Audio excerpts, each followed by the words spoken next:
मुकालमे के लिए यास्मीन परवीन सिमरन परवीन को दावत देता हूँ, तो आकर मुकालमा पेश करें।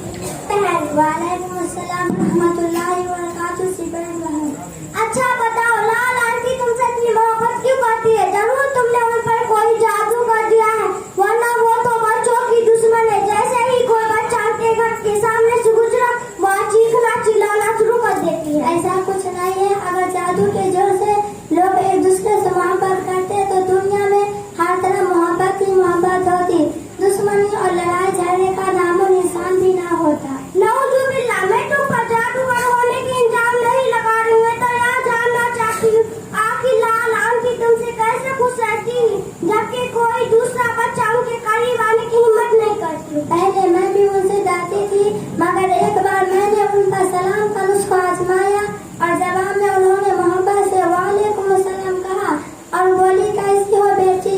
मैंने खैरियत बताई और इसी दिन से लाल आंटी से मेरी दोस्ती हो गई। सिर्फ सलाम दुआ से तो दोस्ती हो नहीं होती, तुमने कुछ और बता फिर इख्तियार की होगी। मैं रोजाना उनको सलाम करती, रफ्ता रफ्ता गुफ्तगू वाली ताल्लुकात बने, फिर अंदाजा हुआ कि लाल आंटी मिजाज की बुरी नहीं है, वो तो बच्चे और बच्चों की शरारतों और उल्टी सीधी हरकतों से तंग थे। मैंने कुछ इखलाक का मुशाहिदा किया तो वो गिरविदा हो गई। तो फिर गोया तुमने उन पर इखलाक का जादू चलाया और उनका दिल जीत लिया। इसमें क्या शुबा है? अल्लाह का शुक्र है कि अपनी अच्छी आदतों और इस्लामी आदाब और अखलाक की वजह से आज मैं घर पास पड़ोस और स्कूल में भी सबकी आंखों की तारा हूँ। बात तो बिल्कुल सही है। मेरे अब्बू और अम्मी भी हर वक्त तुम्हारी तारीफ करती रहती है। कुछ अच्छी बातें मुझे भी बताओ कि मैं तुम्हारी तरह सबकी महबूब बन जाऊँ। वो सारी अच्छी चीजें तुम्हें भी मालूम है। तुम भी मेरी तरह किताबें पढ़ती हो, प्रोग्राम अटेंड करती हो। माशाअल्लाह, अम्ल का है जब तक अम्ल न किया जाए सब बेफायदा है। हाफिज में रखी ने क्या अच्छी बात कही, तकरीर से मुमकिन ना तहरीर से मुमकिन। वो काम जो इंसान का किरदार करे है। अगर तुम अम्ल का वादा करो तो चंद अच्छी बात तुमको बता दूं। जरूर जरूर, मैं तुम्हारी बताई हुई बातों पर जरूर अमल करूंगी। पहला काम तो यह करो कि हर एक को सलाम करो, चाहे पहचानो या ना पहचानो। या इंतजार ना करो कि दूसरे तुमको सलाम करे। हमेशा नरम लहजे में गुफ्तगू करो, दुरुस्त और सख्त अंदाज में कभी बात ना करो। मुमकिन हो तो चेहरे पर मुस्कुराहट सजाए रखो। हमारे रसूल सल्लल्लाहु अलैहि वसल्लम को हमेशा मुस्कुराते रहते थे, इसलिए तुम हर वक्त मुस्कुराती रहती हो। तुम्हारी मुस्कुराहट का राज मुझे समझ में आया। और कुछ अच्छी बातें मुझे भी बताओ, तुम्हारी बातें तो बड़ी काम की है। गुस्से को काबू में रखो। मेरी आदत है कि अगर कोई मुझसे नाराज है तो मैं सख्त सुस्त कहे तो भी मैं सब्र सुकून से सुन लेती हूँ। कभी नाराजगी का मुजाहरा नहीं करती, इसलिए मेरी किसी से दुश्मनी नहीं है। सामने वाला बाद में अपनी इस हरकत पर शर्मिंदा भी होता है।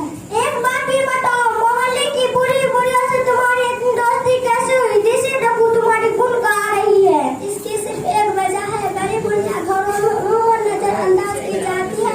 किसी के पास इतना वक्त नहीं होता कि उनसे ढंग से दो बात ही कर ले। मुझे जब भी मौका होता है मैं ऐसी औरतों के पास चली जाती हूँ, उनके हल्के पलके एक दो काम कर देती हूँ, हाल अहवाल पूछ लेती हूँ, बस वो मुझसे खुश रहती है। कल क्लास में कौशल मिस कह रही थी तमाम बच्चियों जास्मिन की तरह हो जाए तो कितना अच्छा होता। तुम सब जास्मिन की तरह बनने की कोशिश करो। मुझे लगता है तुम उस सबका बहुत खिदमत करते हो। मेरे पास इतना वक्त था कि मैं कौशल मिस और दूसरों की खिदमत करूँ। हाँ, मैं उनका पूरा अदब और एहतराम करती हूँ। जो भी काम वो देती है इसे वक्त पर करती हूँ। कभी कुछ किसी स्थानीय से तेज आवाज में बात नहीं करती। तुमने दूसरे जमात में वो शेर तो पढ़ी होगी, अदब से इंसान इंसान है, अदब जो ना सीखे वो हैवान है। पढ़ने को तो मैंने सब पता है, मगर अमल नदारत। आज तुमसे बातें करके बड़ी खुशी हुई। इंशाअल्लाह तुम्हारी तरह बनने की कोशिश करूंगी। मैं दुआ करती हूँ कि तुम अल्लाह तो मुझसे भी अच्छा बनाए। अब यह बताओ कि तुम नमाज की पाबंदी करती हो या नहीं? सिर्फ मगरिब की पढ़ लेती हूँ। खैर, नमाज 2-3 साल बाद भी पढ़ा जा सकता। अभी तो मेरी उम्र सिर्फ 13